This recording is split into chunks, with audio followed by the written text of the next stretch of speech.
In August, the Asheville City Council approved a general obligation bond referendum to generate $74 million for public improvement projects. The proposed bonds would be used for community investments divided into three categories: housing affordability, parks and recreation, and streets, sidewalks, and bike lanes.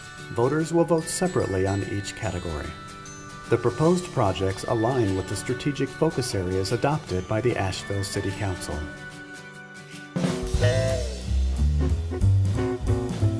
A bond is a form of debt, similar to a loan. Issuing general obligation bonds is one of the safest, common ways for cities to invest in community infrastructure. And because Asheville has an excellent credit rating, the city is in a good position to issue debt and benefit from low interest on bond issues.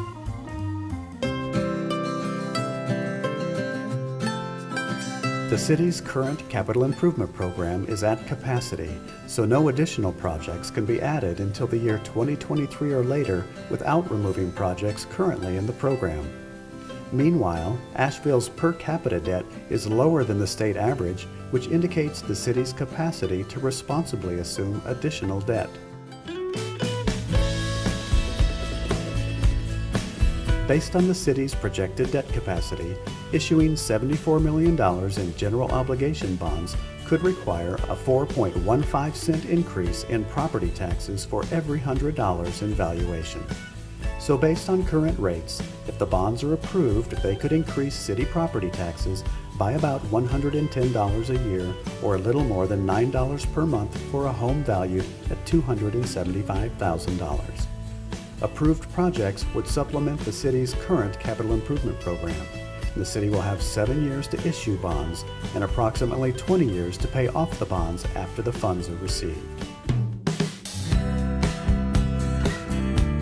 Proposed projects reflect community input and priorities gathered in master planning processes and the most recent citizen survey. Projects were prioritized with consideration to equity and fairness across the community.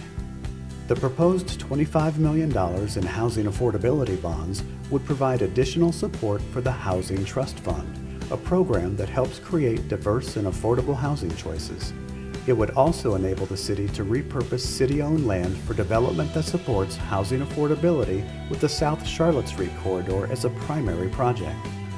The proposed $17 million in parks and recreation bonds would support major improvements to 5 major parks or recreation facilities, acquiring land for parks, and improving outdoor courts, playgrounds, and lighting at ball fields throughout the city. The proposed $32 million in bonds for streets, sidewalks, and bike lanes would support road resurfacing, sidewalk improvements, new sidewalk projects, greenways, and transportation safety projects such as bus shelters, accessible crossings, and traffic calming.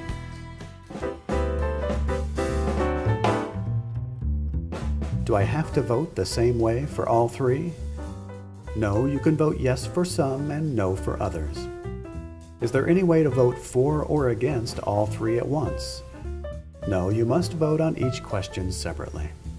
These are the 3 general obligation bond referendum categories to be voted on by the citizens of Asheville in the general election on November 8th. For more information, visit asheville.nc.gov/2016 bond referendum.